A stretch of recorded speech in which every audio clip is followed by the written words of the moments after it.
사는 게 쉽지가 않죠. 삶이라는 것이 우리의 뜻대로 풀리지 않을 때가 많이 있습니다. 그래서 한 몇 주에 거쳐서 성경의 사례들을 비추어서 삶이 내 뜻대로 되지 않을 때 우리는 어떻게 해야 되는지 성경의 교훈을 살펴보도록 하겠습니다. 우리는 누구나 소망을 품고 살죠. 소망의 종류가 다를 뿐이지, 그 소망의 크기가 다를 뿐이지 모두 다 소망을 품고 삽니다. 오늘 하루 우리는 무사하기를 바랬죠. 그렇잖아요. 하는 일에 어려움이 없기를 바랬고요. 다치지 않고 건강하기를 바랬고요. 가족 모두가 화목하기를 바랬습니다. 이러한 것들은 누구나가 적극적으로 표현하지 않을지라도 우리의 마음에 그냥 가장 밑바닥에 자리 잡고 있는 소망들이죠. 굳이 표현하지 않고 굳이 간절히 하나님께 매달리지 않아도 오늘 하루가 평안하기를, 잘 되기를, 건강하기를, 무사하기를 우리는 다 바라는 거죠. 소박해 보이지만 이런 소망들이 사실 우리의 삶의 기반을 이루는 겁니다. 가장 밑바닥에는 이것이 있는 거죠. 그리고 여기에서 벗어나면 문제가 생겼다고 하는 거죠. 오늘 하루 건강하기를 소망했는데 이 소망에서 비껴나갔어요. 그럼 문제가 생긴 거죠. 오늘 하루 아무 사고가 없기를 소망했는데 이 소망에서 비껴갔어요. 그럼 문제가 생긴 거잖아요. 오늘 하루 내가 하는 일이 잘 되기를 바랬는데 막 여러 가지로 꼬였어요. 문제가 생기는 거죠. 소박하고 단순한 소망 같지만 모든 사람이 다 누리는 것은 아닙니다. 여러분, 우리는 평범한 삶을 당연한 거라고 생각하는 건데요. 이 평범한 삶을 모두 다 누리는 것은 아닙니다. 여러분, 오늘 하루 별일 없이 지나갔으면 감사하시길 바랍니다. 특별한 일 없이 그냥 어제와 같은 오늘 하루를 또 아무 큰 변화 없이 지났다. 그럼 감사해야 돼요. 오늘 하루 세계 곳곳에서는 또 우리 주변 곳곳에서는 별의별 일이 다 생기는 겁니다. 어떤 사람은 사고가 났고요. 어떤 사람은 병원에 가서 질병의 판정을 받기도 하고요. 어떤 사람은 직장에서 직장 상사한테 혼이 나기도 하고요. 어떤 사람은 돌부리에 걸려서 넘어지기도 하고요. 어떤 사람은 사고가 나기도 하고요. 별의별 일이 오늘 하루 다 일어났어요. 근데 나에게는 아무 일도 없었어요. 그러면 감사해야 하는 거죠. 아무 일 없기를 소박하게 우리가 소망했다면 그게 가장 밑바닥에 있는 거죠. 그 위에 우리는 우리의 소망을 한층 한층 쌓아 나가는 겁니다. 아무 일 없기를 소망하고 그 다음에는 좀 잘 되기를 소망하는 거죠. 우리의 자녀가 잘 되기를, 사업이 잘 되기를, 내가 맡은 일이 잘 되기를, 저 같은 경우는 설교가 잘 되기를 이렇게 한층 한층 그 소망에 또 소망을 쌓고 또 소망을 쌓아서 우리는 점점 소망을 키워나가는 거죠. 그리고 우리는 하나님을 믿기 때문에 어떤 소망을 품었든지 간에 하나님을 의지하는 거죠. 하나님 오늘 하루도 평안하게 해주십시오. 하나님 오늘 하루도 별일 없이 지나가게 해주십시오. 하나님을 의지하는 거죠. 그런데 하나님을 의지하면서도 우리가 좀 불안할 때가 있습니다.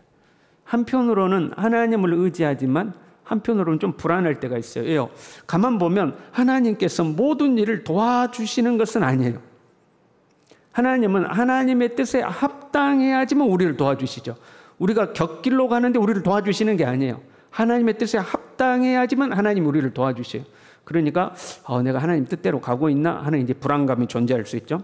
또 한편으로 하나님의 뜻에 합당한 길을 감에도 불구하고 하나님의 섭리 안에서 하나님 우리에게 고난을 허락하실 때도 있어요. 내가 곁길로 안 갔어요. 하나님 말씀대로 살았어요. 그런데 하나님이 나에게 고난을 허락하시고 내 길이 아주 구보구보 돌아가게 만드시고 인생이 꼬이게 만드실 때도 있다 이 말이죠. 우리는 그걸 알기 때문에 한편으로는 하나님을 의지하고 한편으로는 불안감이 존재하는 거죠. 어느 날 아브라함에게 하나님이 나타나셨어요. 그리고 하나님이 약속하셨어요. 내가 너를 큰 민족 이루게 해주겠다. 네 이름을 창대케 해주겠다.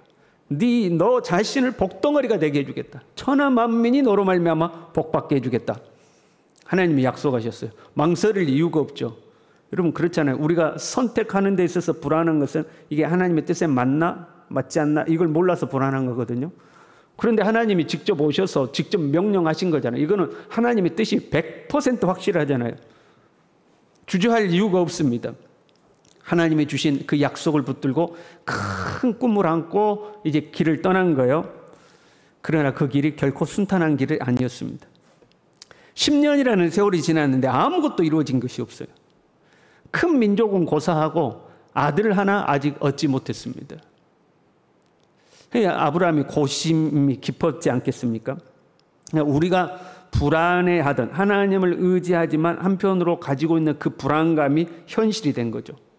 하나님을 의지하고 산다고 살았는데, 하나님의 약속을 붙들고 살았는데, 그 약속이 성취되기를 소망하고 살았는데 아무것도 안 된 거죠. 아무것도 이루어지지가 않는 겁니다. 그때 아브라함과 사레는 어떻게 했는가? 사레가 고민을 하다가 자신의 몸종을 통해서 아들을 낳기로 이제 결정을 합니다. 10년이라는 시간이 지났다는 이유도 있었겠지만 남은 시간이 얼마 되지 않는다는 이유가 더 컸습니다. 남은 시간이 얼마 되지 않는다? 그는 기회가 점점 없어진다는 걸 말하는 거죠. 시간이 얼마 안 남았다. 기회가 없다. 자기도 자기 몸을 알고 남편 몸을 알지 않겠어요? 기회가 얼마 없다는 거죠. 시간이 얼마 남지 않았다는 것은 우리에게 두려움과 조급함을 가져다 줍니다. 그래서 서두르게 되죠. 거기에서부터 일이 꼬이기 시작하는 겁니다. 이렇게 기록했어요. 아브라함에게 여종에게 들어가라 하면서 내가 혹 그로 말미암아 자녀를 얻을까 하노라 이렇게 되죠. 그로 말미암아 자녀를 얻을까 하노라. 언어의 의미를 그대로 살리면 이렇게 돼 있어요. 혹시 내가 그녀에 의해 세움을 입을까 하노라 이렇게 되어 있습니다. 세움을 입을까 하노라. 먼저는 당대의 여자가 아기를 갖지 못하는 것은 여자의 책임으로 여겨졌습니다. 남자 책임도 큰데 당대에는 그렇게 여겨졌어요. 그리고 여자로서는 가장 큰 수치로 여겨졌어요. 그러니까 사례는 개인적으로 자기 여자로서의 수치와 모욕감에서 벗어나고자 하는 마음이 있었어요. 왜냐하면 당대의 여종이 자녀를 낳으면 그 여종도 내 거지만 그 자녀도 내 것이 되는 겁니다. 어찌됐든 간에 그 수치를 벗어나고 싶었어요. 두 번째, 세움을 입는다라는 의미는 집을 짓다라는 의미를 가지고 있습니다. 아들을 중요하게 여기는 고대 근동 사회에서 아들이 없다, 대가 끊기는 거죠. 우리도 그런 시대가 있었지 않습니까? 아, 우리 대가 끊겼다 이렇게 표현할 때가 있었지 않습니까? 그러니까 자기 자신으로 말미암아 우리 집안이 몰락할 수도 있다 하는 위기감. 그러니까 내 자신의 자존심을 세울 기회가 얼마 남지 않았다. 우리 가문을 이 위기에서 구할 시간이 얼마 남지 않았다. 그 조급함과 두려움이 점점 커지는 거죠. 사람은 조급하면 실수하게 되어 있습니다. 여러분 그렇지 않습니까? 급하면 실수하게 되어 있어요. 이 여종이라는 단어는요, 언어로 보면 여종을 표현하는 몇 가지 단어가 있는데 대표적으로 두 가지 단어가 있습니다. 아마라는 단어와 시푸아라는 단어가 있습니다. 아마는 일반적인 여종을 말하는 거고 시푸아는 가족에 가까운 종이죠. 딸이 결혼할 때에 어머니가 선물로 그 딸에게 주는 종입니다. 그러면 이 종은 이제 이 딸의 결혼에서부터 출산 그 모든 과정들을 완벽하게 옆에서 도와주는 거의 가족과 같은 그런 몸종을 말하는 개인적인 종을 이 시푸아라고 그러는데 하말은 시푸아라는 단어를 쓰고 있습니다. 그렇게 가까운 종이에요. 속마음까지도 다 털어놓을 수 있는 종, 나의 비밀한 일을 의논할 수 있는 종, 믿고 맡길 수 있는 그런 종이죠. 그러니까 그 종을 첩으로 드린 거예요. 그런데 이 하갈이 자기가 임신했다는 걸 알고 마음이 완전히 바뀌어버렸습니다. 여주인을 멸시한지라 이렇게 됐죠. 완전히 꼬여버린 거예요. 내가 예상했던 결과와 전혀 다른 결과가 주어진 거죠. 여기에 지금 사례의 몇 가지 문제가 벌써 등장해서 먼저는 조급했어요. 두 번째는 사람을 믿었어요. 이 종이라면 나를 배신하지 않을 거다. 믿었어요. 그게 안 되는 거죠. 제가 얼마 전에 이런 책을 봤어요. 의사에게 죽임당하지 않는 47가지 방법. 뭐 이런 책이 있어요. 그 책의 내용에 보면 이런 내용이 있습니다. 병원에 가서 의사가 불친절하다. 절대 그 병원 다시는 가지 말아라. 적어도 의사라면 사람을 사람으로 대해야지. 그게 그럼 친절해야 되지 않겠어요? 그런데 사람을 돈으로 보면 불친절하다는 거예요. 내가 돈을 내면서 정당한 서비스를 받아야 되는데 불친절을 참아가면서 그 병원을 다닐 이유가 없다는 거예요. 불친절하면 그 병원에 가지 말아라. 두 번째, 친절한 의사라 할지라도 믿지 말아라. 우리 대부분 그렇잖아요. 그 의사가 친절하고 내 이야기 다 들어주고 소상하게 이야기해주면 그 의사를 믿잖아요. 근데 친절하다고 믿지 말라는 거예요. 심각한 질병일수록 최소한 3군데는 가봐라. 모든 의사가 동일한 이야기를 하는지 다른 이야기를 하는지 해봐라. 그런 이야기를 쭉 해가요. 왜요? 모든 사람은 자기 이익을 최우선으로 여긴다는 거예요. 의사가 내 생명을 살리는 것보다 자기 이익을 우선으로 생각한다는 거예요. 그것이 사람의 본성이라는 거죠. 그러니까 사람을 믿지 말라는 거예요. 저 사람이라면 나를 도와주겠지. 그럴 수도 있어요. 도와줄 수 있어요. 그런데 연달아서 부탁 3번만 해보세요. 그 사람도 나를 피하기 시작합니다. 그게 사람인 거예요.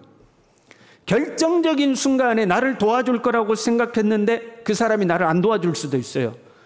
왜요? 내 인생에 있어서 지금이 나에게는 결정적인 순간이지만 그 사람은 그 사람의 인생에 있어서 또 다른 사연이 존재하는 겁니다. 그러니까 도울 수 없는 순간들이 와요. 사람을 의지하면 안 되는 거죠. 조급했어요? 사람을 믿었어요. 그러나 결정적인 문제는 다른 데가 있습니다. 사례는 하나님의 뜻을 이해를 못했습니다. 2절에 여호와께서 내 출산을 허락하지 아니하셨으니 이렇게 고백해요. 하나님께서 사례의 출산을 허락하지 않았습니까? 이미 아브라함을 부르실 때 허락을 하셨어요. 내가 너를 큰 민족이 이루겠다고 약속을 하셨습니다. 이미 출산을 허락하셨어요. 허락하신 것이 실행되지 않고 있을 뿐이죠. 오늘 새벽에 제가 그런 이야기 드렸잖아요. 허락하는 것과 실행하는 것은 조금 다르다는 것. 우리 자녀가 태블릿을 원하면 그래 아빠가 사줄게 허락은 했어요. 그런데 네 생일 되면 사줄게. 실행은 아직 안 된 거죠. 허락은 되었지만 실행이 되지 않았을 뿐이죠. 그런데 사례는 생각을 바꾼 거예요. 여러분 생각을 바꿀 때는 하나님의 뜻을 물어봐야 합니다. 그렇잖아요. 하나님 내 몸을 통해서가 아니라 내 여종의 몸을 통해서 아들을 낳는 것이 하나님의 뜻입니까? 물어봐야 되지 않겠습니까? 근데 사례는 그것을 물어보지 않아요. 그리고 자기의 생각대로 하는 거죠. 살다 보면요 가만히 있는 것이 여러분 최선일 때가 있습니다. 아무것도 안 하고 가만히 있을 때가 최선일 때가 있어요. 예전에 이제 제가 청년들을 지도할 때에 청년의 때는 결정해야 될 미래가 복잡하잖아요. 불확실성 속에서 어떤 미래를 선택할 것인가 고민이 많습니다.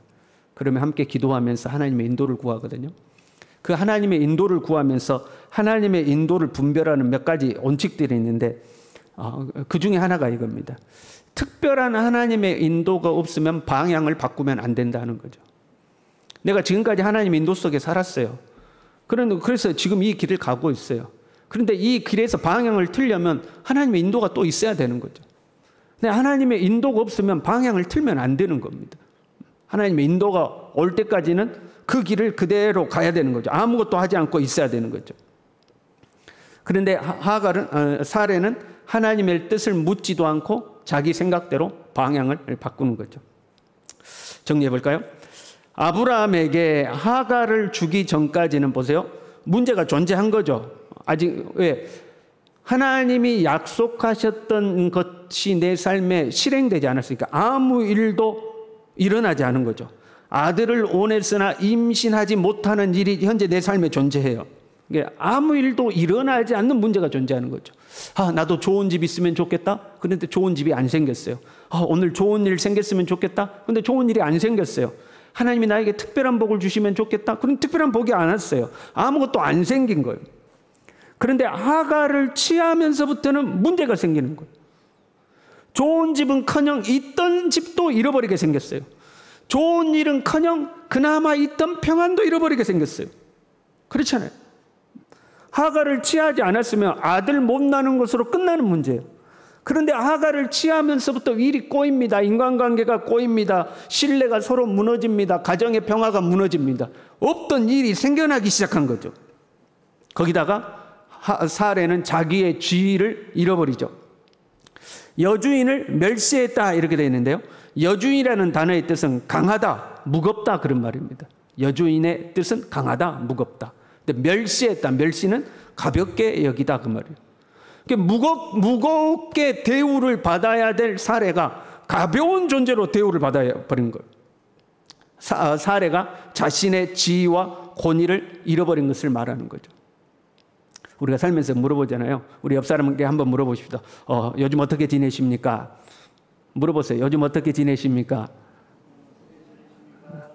제가 이렇게 서로 이야기하라는 것은 그 분위기를 바꾸기 위해서 그런 겁니다. 여러분이 좀 멍해지시니까.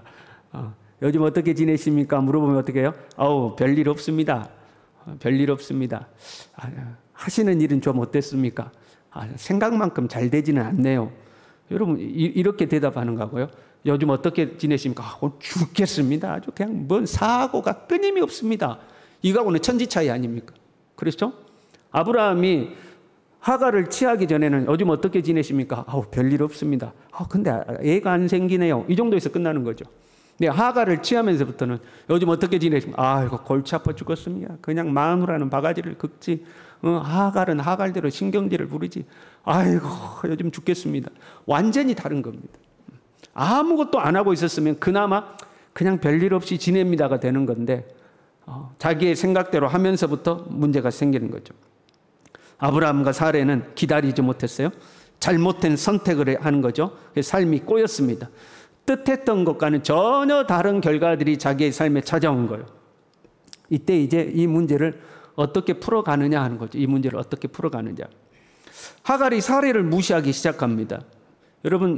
여러분이 사레라면 어떡하겠습니까? 여종을 들여서 했더니 임신을 했어요. 임신해서 이제 아들을 낳으면 아버지의 모든 지위를 그 아들이 다 가져가는 거거든요.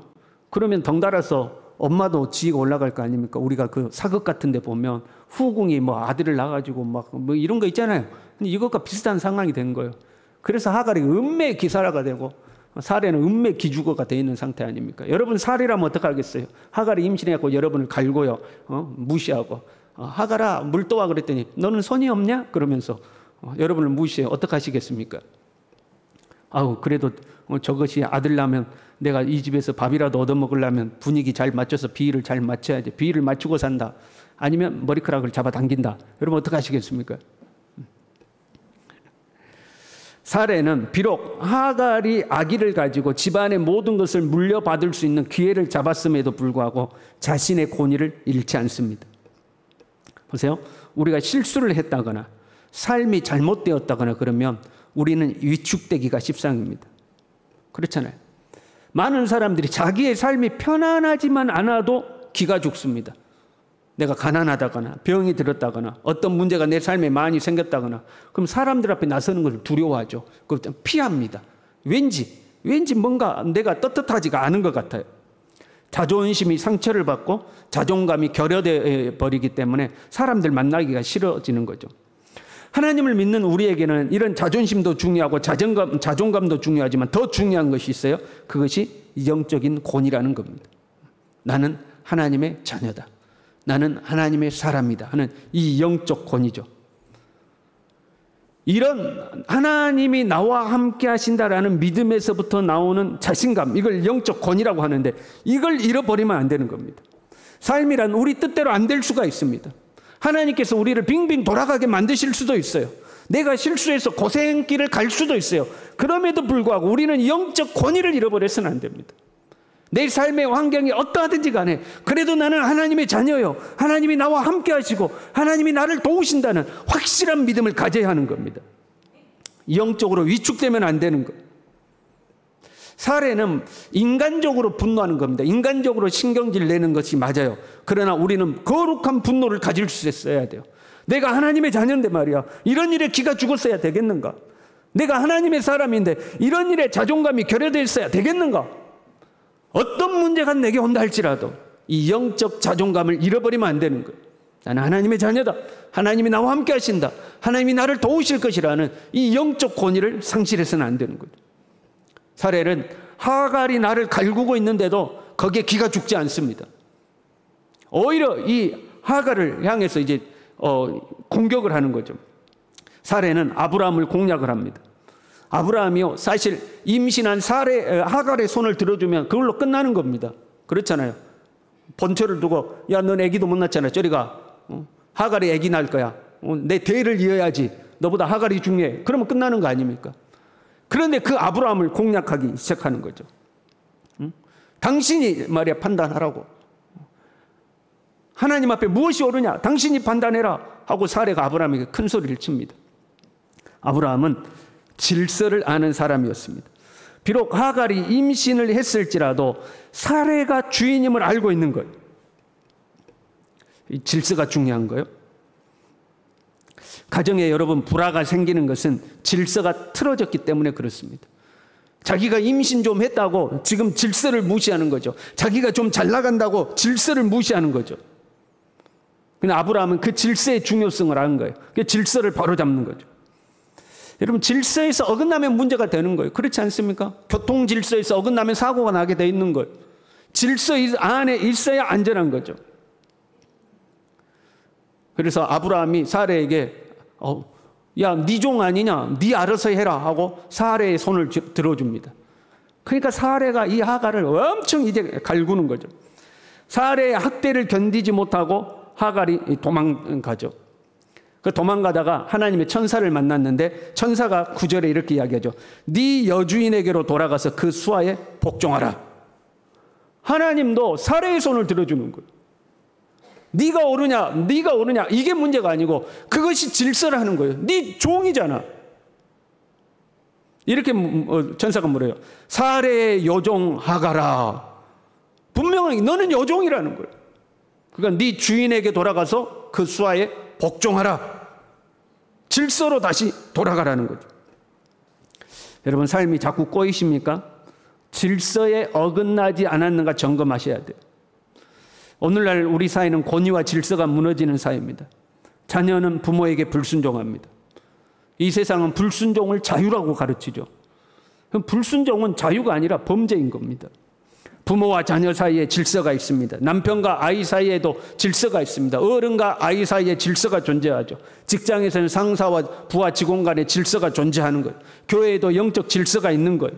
그 질서에서 어긋나면 문제가 되는 겁니다. 내 삶이 자꾸 꼬인다? 내가 질서에서 벗어나지 않았는가? 교통 질서를 지키고 내 차선으로 가야 되는데 역주행하고 있는 건 아닌가? 점검해야 되는 거죠.